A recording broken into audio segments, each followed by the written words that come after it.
Fire Captain Engineering, situation critical. All available personnel on the double. Spock with me.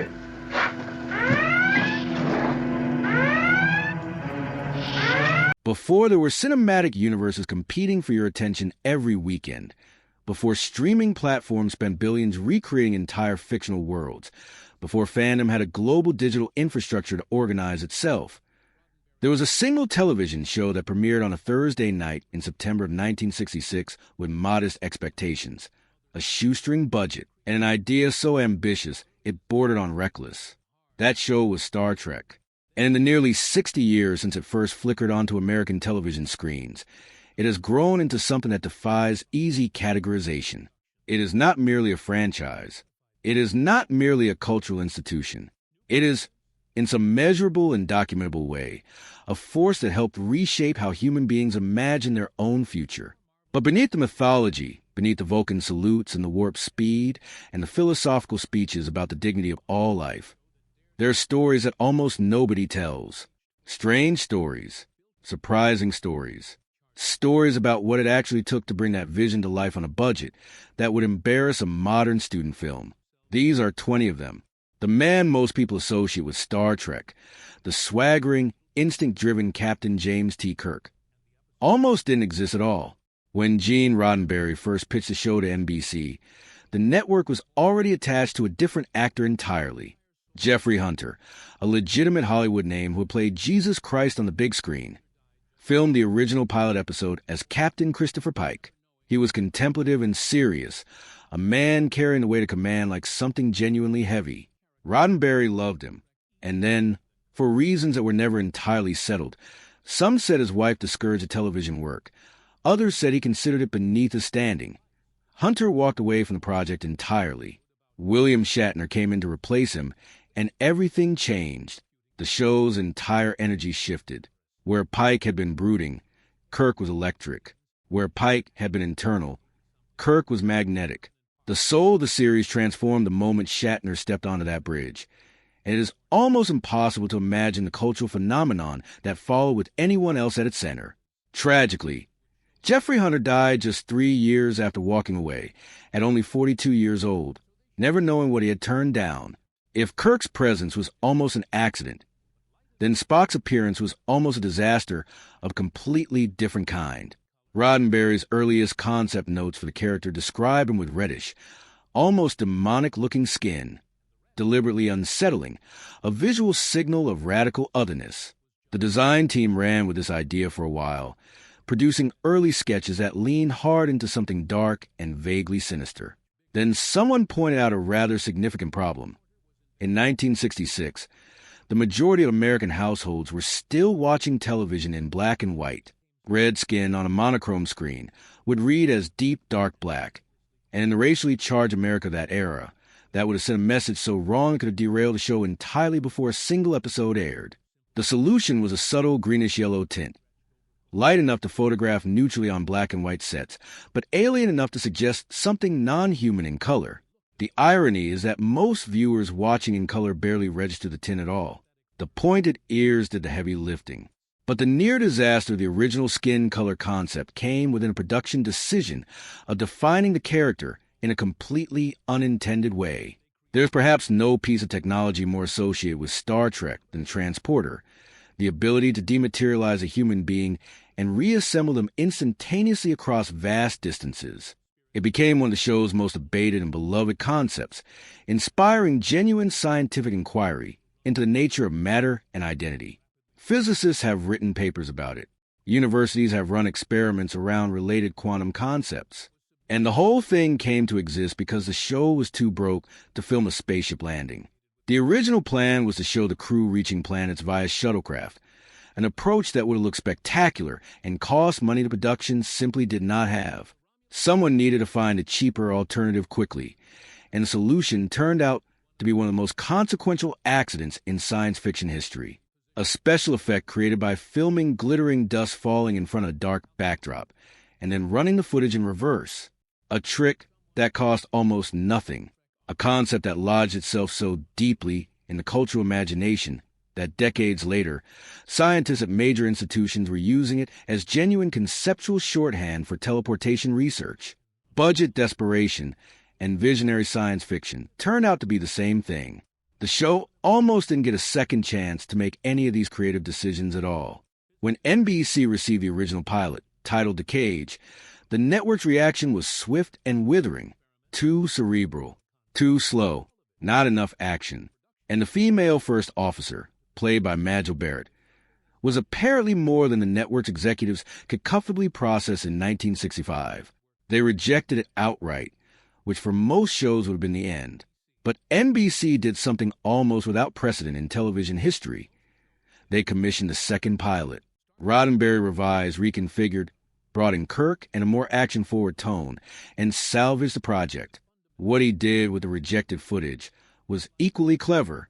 He repurposed it into a two-part episode called The Menagerie, weaving the original pilot material into a new framing story. That episode, built from footage a network had declared too cerebral to broadcast, went on to win a Hugo Award. The rejected pilot became the show's only episode to receive science fiction's most prestigious literary honor. Not everyone was confident the show deserved their participation. Even after it got on the air, Nichelle Nichols, who played Lieutenant Uhura, was doing something in 1966 that was genuinely radical simply by appearing on screen in the role she had been given. As one of the first black women to hold a position of authority and dignity in a mainstream American primetime drama, she was visible in a way that carried enormous weight.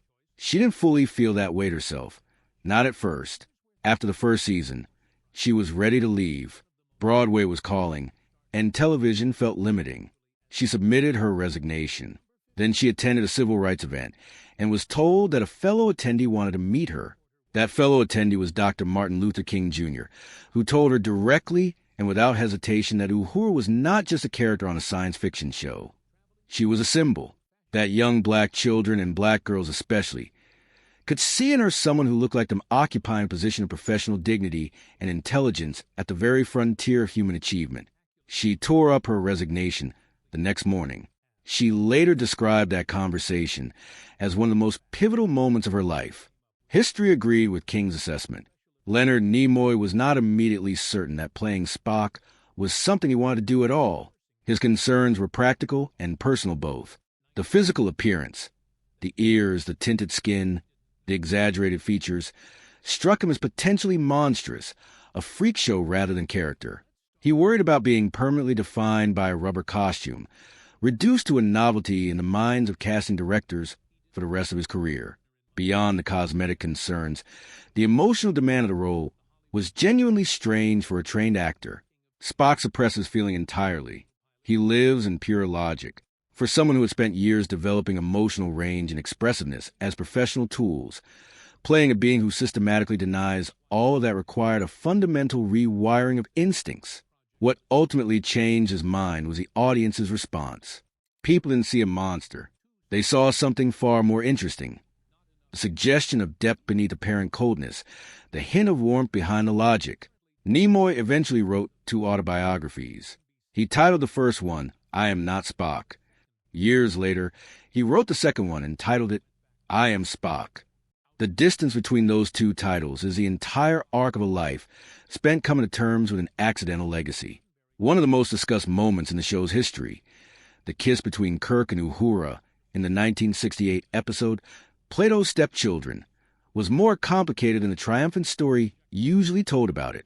NBC was deeply uncomfortable with an interracial kiss appearing on primetime television, and network executives pushed hard to have the scene rewritten so that the physical contact was clearly involuntary, forced by the telepathic manipulation of alien characters rather than chosen by Kirk and Uhura themselves.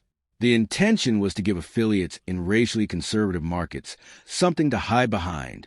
It wasn't a real kiss. The network could say it was alien mind control. Shatner and Nichols found a way around this. They deliberately performed the takes where their characters kept physical distance so badly that the footage was unusable. The only usable take was the one where they turned toward each other. The network got its alien disclaimer. The actors ensured the moment would register as exactly what it was. Nichols later received a letter from a white Southern viewer who said that seeing that moment on television had made him reconsider beliefs he had held his entire life. One scene, on a low-budget science fiction show, moved a man to question everything. The show's survival through its original network run was not guaranteed at any point. After the first season, NBC began making serious noise about cancellation. What happened in response was something television had genuinely never seen before. Star Trek's audience organized. Without the internet, without social media, without any of the digital infrastructure that modern fan campaigns take for granted, viewers across the country coordinated a letter-writing campaign of staggering scale. Estimates put the volume of correspondence at over 1 million pieces across 2 separate campaigns. Fans marched outside NBC's offices. Petitions circulated on university campuses. The network reversed course not once but twice, granting the show a 3rd season, and even making a public announcement of the renewal at a fan convention, one of the earliest documented instances of audience pressure visibly changing a major corporate decision. The 3rd season turned out to be underfunded and largely disappointing, buried in a Friday night time slot that guaranteed low ratings. But it gave the show the episode count it needed to qualify for syndication, and that changed the entire trajectory of everything that followed. The 11-foot filming model, the USS Enterprise, one of the most recognized spacecraft designs in the history of fiction, had a secret that the cameras were never meant to reveal. The model was painstakingly detailed on every surface that would ever face a lens. The hull plating, the nacelles, the saucer section, all of it crafted with genuine care and attention. The underside of the model was left almost entirely unfinished, bare, unpainted, rough in ways that would look embarrassing on screen. The logic was simple and unassailable. Every single shot was composed from above or the side, so finishing the bottom was an expense that served no purpose whatsoever. Today, that model sits in the Smithsonian's National Air and Space Museum, one of the most beloved artifacts in the institution's collection. If you were somehow able to flip it over and look at the underside, you would be staring at the unfinished backside of one of the most iconic vehicles in storytelling history. 4 or 5 decades, one of the most quoted phrases in all of popular culture has been "Beam me up, Scotty," a line so embedded in the collective consciousness that astronauts aboard the International Space Station used it to pay tribute when the actor who played Scotty passed away. Here is the uncomfortable truth. That exact phrase does not appear anywhere in the original series, not in a single episode. What Kirk actually says across various moments throughout the show's run are variations: "Scotty, beam me up," "Beam us up, Scotty," "Enterprise, beam me up," but the specific sequence of words that became the cultural touchstone was never spoken aloud on screen. This phenomenon is not unique to Star Trek. "Play it again, Sam" was never said in Casablanca. "Elementary, my dear Watson" doesn't appear in Conan Doyle's original writing. Darth Vader actually says, "No, I am your father," not the version most people quote. But the Star Trek case is particularly striking because the invented version became more culturally dominant than any actual line the show produced. Collective memory rewrites its own sources, and sometimes a misremembered version becomes more real than the thing that actually happened. The alien civilizations of the Enterprise crew encountered week after week were dressed in costumes that looked exotic, ceremonial, and distinctly otherworldly. The wardrobe team responsible for those looks was working from a rather less glamorous source than the show's aesthetic might suggest. Hollywood studios of the 1960s maintained enormous costume warehouses, accumulated over decades of film and television production. Star Trek's costume department raided these archives systematically and without apology. Roman togas became alien ceremonial robes. Western saloon garments became the traditional dress of distant star systems. Old B-movie science fiction suits received new paint jobs and unfamiliar insignia. Medieval props were accessorized into something that read as interstellar. The transformation required genuine creativity, and it mostly worked because television, watched in someone's living room rather than projected in a cinema, only needed to sustain the illusion for a few seconds before cutting away.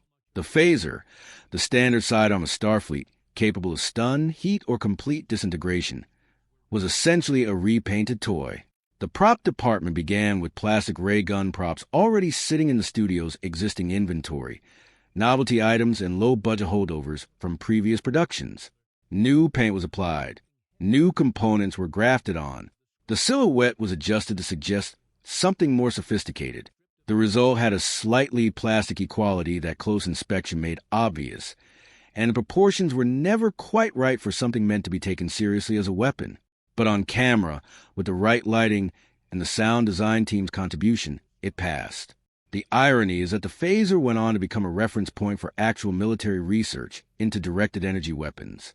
The United States Department of Defense has spent considerable resources over the decades developing laser-based systems that are conceptual descendants of what the Star Trek prop team built from repurposed toys. An inventory novelty item became the blueprint for real weapons research. The Trouble with Tribbles remains one of the most beloved episodes in the franchise's history. Funny, inventive, and warm in ways that the show didn't always allow itself to be. Behind the scenes, it was also a minor operational catastrophe. The Tribble props were simple constructions, synthetic fur over foam spheres, with small internal motors in some of them to create the purring vibration effect. Under the hot studio lights of a 1960s television set, the synthetic fur built up static electricity at a remarkable rate. The props attached themselves to costumes, to set furniture, to camera equipment. Crew members were getting small electrical shocks throughout production. Handling hundreds of tribbles in a single episode meant the problem compounded itself continuously. The production team had to develop discharge protocols between takes and manage the props' exposure to the lights carefully. One of the most charming episodes in television history required a significant amount of unglamorous electrical problem solving to complete. The red shirt concept, the disposable character who exists to demonstrate danger without sacrificing anyone the audience actually cares about, didn't originate with Star Trek. But Star Trek gave a name and a visual grammar that the entire culture absorbed and still uses. The show's color-coded uniform system placed security and engineering personnel in red, and those personnel had a measurably disproportionate tendency to die, particularly on away missions as minor characters. The show never acknowledged this pattern explicitly. No character ever commented on it. It was absorbed unconsciously, episode by episode, until it calcified into a cultural shorthand that has since been applied to storytelling analysis, corporate hierarchies, military scholarship, and academic papers on narrative structure. A costume color choice made under budget pressure became permanent conceptual vocabulary. The Klingon, who most people think of as the definitive Star Trek villains, were actually secondary antagonists in the original series. The Romulans appeared first, in an episode widely considered among the show's finest, and were initially positioned as the primary threat.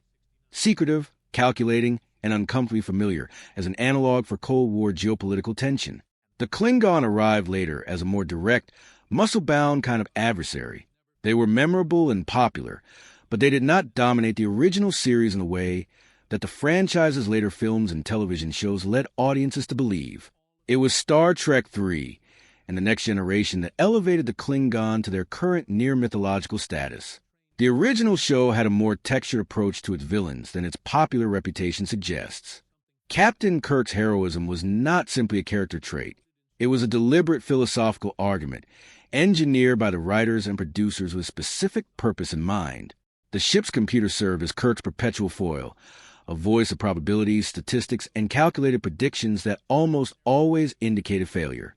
And Kirk overrode it consistently and correctly. This was the show making a pointed case in 1966, at the precise moment computers were beginning to enter public consciousness, about the limits of quantification, and the irreducible value of human judgment, experience, and moral courage. The debate the original series was staging between instinct and algorithm, between human decision-making and machine calculation, has only grown more urgent in the decades since. Every contemporary argument about whether artificial intelligence should be trusted with consequential decisions is a version of the argument Kirk was having with his ship's computer. He usually won. We are still working ours out. Gene Roddenberry's most significant ongoing achievement during the show's production was making political arguments that network censors were constitutionally unable to stop. By dressing contemporary American anxieties in alien costume and projecting them onto other star systems, the writing team was able to say things about civil rights, Vietnam, Cold War paranoia, political corruption, and social inequality that would never have survived direct treatment. The episode about a humanoid species divided by which side of their face was black, and which was white made its allegory, so explicit it bordered on a diagram, and yet it aired because the censors apparently found it more difficult to object to a metaphor than to the same argument stated plainly. This was television as political theater, functioning most effectively precisely because it pretended to be something else. The audiences who needed to hear those arguments were more likely to stay in a room when a message arrived wearing a science fiction costume. In one of the more genuinely strange footnotes in the show's production history, the cast recorded a Christmas album. This was not a polished, professionally conceived holiday release. It was something considerably more chaotic and peculiar, a promotional project that somehow acquired life entirely its own. William Shatner applied his full theatrical commitment to holiday standards in a way that produced results both baffling and oddly compelling. Leonard Nimoy delivered spoken-word material with the gravity of someone narrating the formation of galaxies. The rest of the cast contributed with what can only be described as aggressively enthusiastic festivity. The album disappeared for years, circulated as bootleg recordings, and eventually achieved genuine cult status among collectors and fans. It stands as evidence that behind the serious business of social commentary and science fiction philosophy, the people making Star Trek were also capable of being magnificently, unself-consciously ridiculous. Everything described in the script, the alien makeup, the special effects, the elaborate sets, the model spacecraft, the full production of 79 television episodes, was accomplished on a budget that would be considered embarrassing by the standards of contemporary online video production. Sets were reused obsessively. The same corridor appeared on alien planets, space stations, and Starfleet vessels with minimal modification between episodes. Extras were frequently pulled from the crew itself and put in costume. Special effects that now require million-dollar digital pipelines were produced with handcrafted physical models, painted backdrops, and photographic tricks assembled in post-production for almost nothing. By the third season, budget reductions had stripped the show down further, and the gap between the ambition of the scripts and the resources available to realize them became painful. And yet, reduced to its essential elements, to its ideas and its performances and its vision, it still worked, which reveals something important about what actually constituted Star Trek's greatness. Because the real secret of Star Trek is this: the show was not a hit. During its original network run, by every conventional metric of 1960s television, it failed. The ratings were mediocre. The network was never fully convinced. It was canceled after 3 seasons with unspectacular numbers and left to die in a late-night Friday slot. Then syndication happened. Local stations started running reruns. A generation of college students and young people who had been too young for the original broadcast discovered it in afternoon rerun slots and fell entirely and completely in love. Conventions began. Merchandise appeared. A cultural weight accumulated. Slowly at first, then with unstoppable momentum.